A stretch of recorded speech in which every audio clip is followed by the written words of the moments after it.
আসসালামু আলাইকুম ওয়া রাহমাতুল্লাহ। আমি মোহাম্মদ আরমানুদ্দিন বলছি, পড়াশোনা করছি বুয়েটের সিভিল ইঞ্জিনিয়ারিং ডিপার্টমেন্টে। এসএসসি 2025 ব্যাচের শিক্ষার্থীরা, তোমরা এখন তোমাদের এসএসসি পরীক্ষার আগ মুহূর্তের সেই লাস্ট ফেজে তোমরা এখন সময়টা কাটাচ্ছ।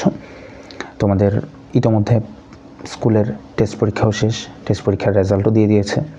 এখন তোমাদের সামনে আছে এসএসসি পরীক্ষা, এসএসসি রুটিনও দিয়ে দিয়েছে। তোমাদের এই বছর এপ্রিলের 10 তারিখ থেকে তোমাদের এসএসসি পরীক্ষা শুরু হবে। তো আমাকে আমার বেশ কিছু স্টুডেন্ট আমার কাছ থেকে জানতে চেয়েছো যে এই লাস্ট ফেজে পড়াশোনাটা কেমন হওয়া উচিত, প্রিপারেশনটা কেমন হওয়া উচিত। তো আজকের এই ভিডিওতে আমি কিছু সামান্য কয়েকটা গাইডলাইন দেওয়ার চেষ্টা করব। শুরু করি। প্রথম কথা হচ্ছে, স্যার এখন আমরা পড়া কিভাবে রেডি করব, ফাইনাল ফেজটাতে আমরা কিভাবে পড়া রেডি করব, সেটার জন্য আমি বলবো তোমাদের হাতে সময় কত দিন আছে। জানুয়ারি আজকে 18 তারিখ, 17 তারিখ, এইদিকে আছে 12 দিন। ফেব্রুয়ারি, মার্চ, এই 2 মাস। এপ্রিলের 10 তারিখ থেকে পরীক্ষা, তাহলে এপ্রিলের শুরুর দিন থেকে তোমাদের আর নতুন করে পড়ার কোনো সুযোগ থাকবে না। তো তোমরা কী করবা, তোমাদের হাতে আছে 2 মাস। 2 মাস 2 মাস 10 দিন, 2 মাস 10 দিন বা 15 দিনের মতো তোমাদের হাতে সময় আছে। তো এই ক্ষেত্রে আমি বলবো এই সময়টাতে তোমরা তোমাদের সব সাবজেক্ট কমপক্ষে 3 বার রিভিশন দিতে হবে। এখন নতুন করে পড়ার কোনো সময় নেই, যা পড়ছো রিভিশন দিবা, এখন প্র্যাকটিস করবা। সো কমপক্ষে 3 বার রিভিশন দিতে হবে। কীভাবে 3 বার রিভিশন হতে পারে? একবার দিবা হচ্ছে নিজে বাসায় পড়ে, বাকি 2 বার হচ্ছে পরীক্ষা দেওয়ার মাধ্যমে। পরীক্ষা কেমন হতে পারে সেটা হচ্ছে বিভিন্ন কোচিংয়ে মডেল টেস্ট দিয়ে বা কোনো প্ল্যাটফর্মে মডেল টেস্টে অংশগ্রহণ করে সেভাবে 2 বার রিভিশন দিতে পারো। আরেকবার হচ্ছে তুমি বাসায় নিজে পড়ে, কিংবা উল্টাও বলতে পারো, যদি মডেল টেস্ট 2টা দেওয়ার সুযোগ না হয় তাহলে অন্তত একটা মডেল টেস্ট দিতে হবে। একটা মডেল টেস্টের জন্য প্রিপারেশন নিয়ে সিলেবাস শেষ করবা, আর 2 বার হচ্ছে বাসায় নিজে পড়ে রিভিশন দিতে হবে। একদম লাস্ট ফেজটা হবে হচ্ছে, লাস্ট রিভিশনটা হবে হচ্ছে তোমার মডেল টেস্ট দিয়ে। তো 2টা ভাগে বিভক্ত, একটা হচ্ছে নিজে পড়ে রিভিশন দেওয়া, আরেকটা হচ্ছে মডেল টেস্ট দিয়ে রিভিশন দেওয়া। প্রথমে আমি নিজে পড়ে কীভাবে রিভিশন দিবা সেই বিষয়ে একটু কথা বলি। সেক্ষেত্রে তুমি বাসায় রুটিন করবা, আজকেই রুটিন করবা। রুটিন করে তুমি তোমার কতদিন সময় আছে, একটা মডেল টেস্ট দিতে তোমার কত সময় লাগবে বা 2টা মডেল টেস্ট দিতে কত সময় লাগবে, সেই হিসাব করে সেই সময়টা বাদ রেখে বাকি সময়টা নিয়ে তুমি রুটিন করবা। মনে করো 20 দিন সময়ে তুমি বাসায় সব সাবজেক্ট রিভিশন দিবা। তাহলে রুটিনটা কীভাবে হবে? 20 দিনের মধ্যে মনে করো কথার কথা 10টা সাবজেক্ট, একটার জন্য 2 দিন করে পড়তেছে। আবার সব সাবজেক্টের জন্য আসলে 2 দিন করে লাগে। কোনো সাবজেক্ট 1 দিনেও হয়ে যায়, আবার কোনো সাবজেক্ট 2 দিনে হবে না, 3 দিন 4 দিনও লাগতে পারে। সেরকম হিসাব করে তোমার কোন সাবজেক্টে কত দিন লাগবে সেটা তুমি বুঝে শুনে কমপক্ষে 20 থেকে 22 দিন এর মধ্যে একটা রুটিন করবা। তো সেই রুটিন অনুযায়ী তুমি পড়া শুরু করবা। কীভাবে পড়বা? বিশেষ করে আমি ফিজিক্স, কেমিস্ট্রি, হায়ার ম্যাথ এই সাবজেক্টগুলো নিয়ে একটু বিশেষভাবে গাইডলাইন দেওয়ার চেষ্টা করব।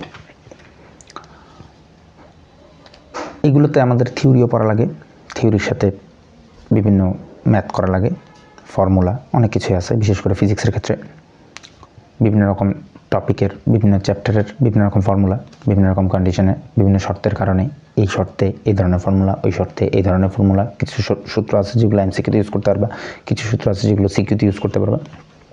তো তুমি যখন বাসায় তোমার রিভিশনটা দিবা, সেই রিভিশনের সময় তোমার প্রত্যেকটা অধ্যায়ের একটা করে পেজ তুমি সামারি হিসেবে রেডি করবা।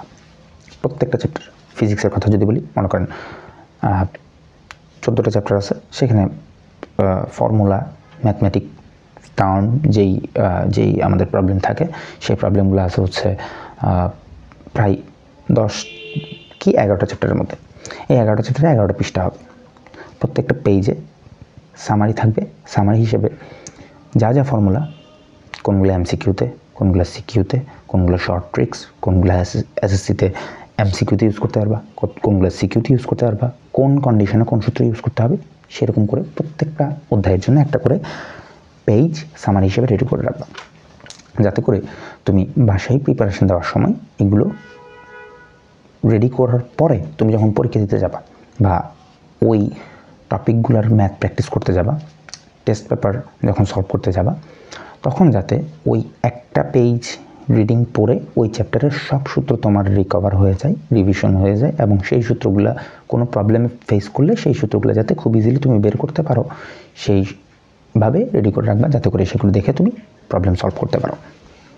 তো এভাবে করে প্রত্যেকটা সাবজেক্টে, বিশেষ করে কেমিস্ট্রির মতো যে এই সমীকরণ, এই রাসায়নিক সমীকরণ, এই রাসায়নিক বিক্রিয়া, এই কন্ডিশনে এটা হবে, এই ক্ষেত্রে এত তাপমাত্রা, এই ক্ষেত্রে এত, এরকম করে প্রত্যেকটা চ্যাপ্টারের একটা একটা করে পেজ রেডি করবা।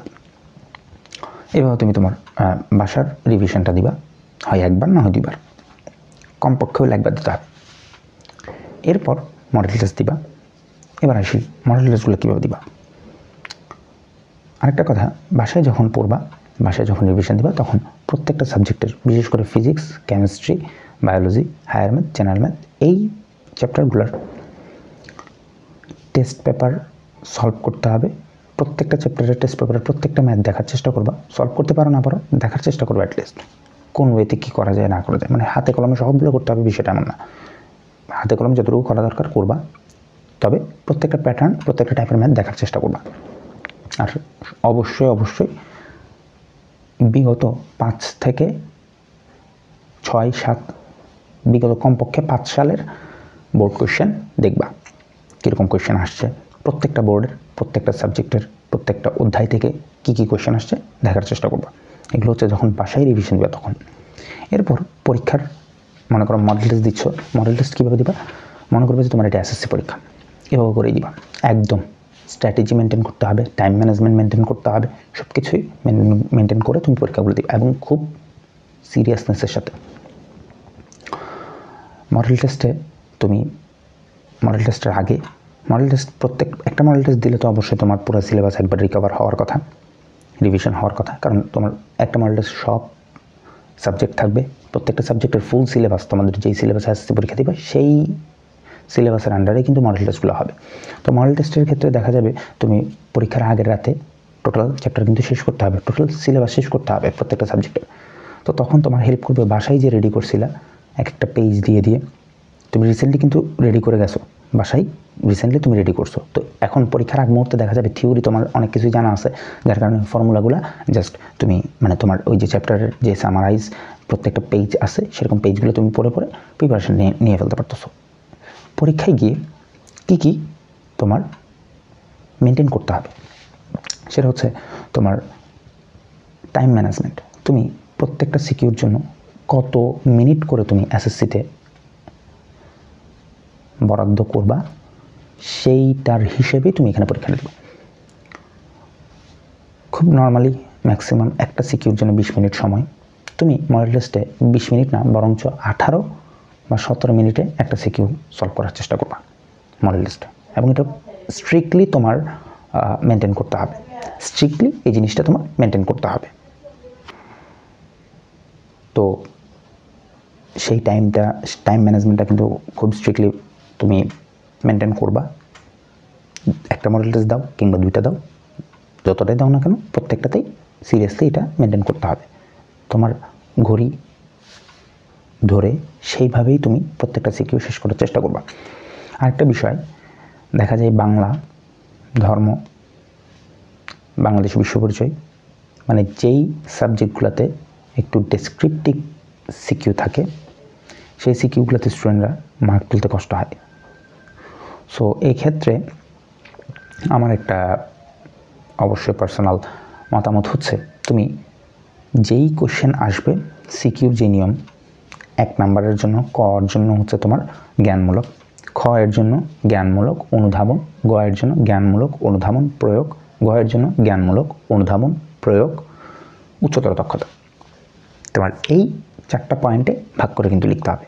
তাই ক এর জন্য 1 প্যারা, খ এর জন্য 2 প্যারা, গ এর জন্য 3 প্যারা, ঘ এর জন্য 4 প্যারা এভাবে করে লিখতে হবে এবং প্রত্যেকটা প্যারার মধ্যে ওইভাবে করেই কিন্তু করতে হবে। প্রথম যেমন মনে করো ঘ এর জন্য তোমার 4 প্যারা, প্রথম প্যারাটা হচ্ছে 1 লাইন, মানে মেইন জ্ঞানমূলক পোর্শনটা কী চাইছে সেটার অ্যান্সারটা দিয়ে দিবা। তারপর 2 নম্বর পয়েন্টটা হচ্ছে অনুধাবন, সেখানে কিছু একটু কাকে বলে কী হ্যান ত্যান এইসব জিনিসগুলো একটু ব্যাখ্যা করবা। 3 নম্বরে হচ্ছে অনুধাবন, না 3 নম্বর হচ্ছে প্রয়োগের মধ্যে একটু মোটামুটি যা ব্যাখ্যা করার দরকার করবা। 4 নম্বরে হচ্ছে উচ্চতর দক্ষতা, মানে মেইন কথা এটা কিন্তু স্ট্রিক্টলি তুমি মেনটেন করবা। 1 নম্বরের জন্য ক এর জন্য 1 প্যারা, কয়ে তো কর মধ্যে তো আসলে এক কথায় উত্তরের মতো সেরকম জ্ঞানমূলক কোশ্চেনের অ্যান্সার দিবা। খ এর জন্য 2 প্যারা, গ এর জন্য 3 প্যারা, ঘ এর জন্য 4 প্যারা, এভাবে প্রত্যেকটা কোশ্চেন প্রত্যেকটা নাম্বারের জন্য এরকম প্যারা করে লিখবা। আশা করি ইনশাল্লাহ এটা কাজে আসবে। সো এই হলো কথা, আপাতত এইটুক জানাই রাখলাম। এখন তোমাদের বিষয়, তোমরা কি করবা, আমার সাইড থেকে এই সস্তা একটু গাইডলাইন হচ্ছে এই জিনিসটা যে তোমরা এখন বাসায় কমপক্ষে একবার টোটাল সাবজেক্ট আজকের পর থেকে টোটাল সব সাবজেক্ট পূর্ণাঙ্গ সিলেবাসে প্রিপারেশান নিবা, রিভিশন দিবা। এরপর মডেল টেস্ট দিবা কমপক্ষে একটা, সর্বোচ্চ পারলে 2টা। যদি একটা মডেল টেস্ট দিতে পারো তাহলে 2বার বাসায় রিভিশন দিবা, একবার মডেল টেস্ট দিবা, তাহলে টোটাল 3বার হবে। আর যদি 2টা মডেল টেস্ট দেওয়ার সুযোগ হয় তাহলে একবার বাসায় রিভিশন দিবা, বাকি 2বার হচ্ছে মডেল টেস্টের জন্য। তো সচরাচর স্টুডেন্টরা একটা মডেল টেস্ট দিতে পারে, সো ওই মডেল টেস্ট একদম লাস্টে দিবা, তার আগে 2বার তুমি রিভিশন দিয়ে দিবা। এবং যেটা বললাম সামারাইজ করার ব্যাপারটা, সেরকম সামারাইজ করার চেষ্টা করবা প্রত্যেকটা অধ্যায়ের এক একটা পেজের মধ্যে। তাহলে হচ্ছে তোমার পরবর্তীতে প্রিপারেশান বা এসএসসির আগে তুমি একদম লাস্ট প্রিপারেশান নেওয়ার সময় তোমার জিনিসগুলো রিক্যাপ করতে, রিভিউ করতে খুবই সহজ হবে। আজকের ভিডিওটা এইটুকুই। ধন্যবাদ। আল্লাহ হাফেজ। আসসালামু আলাইকুম ওয়া রাহমাতুল্লাহ।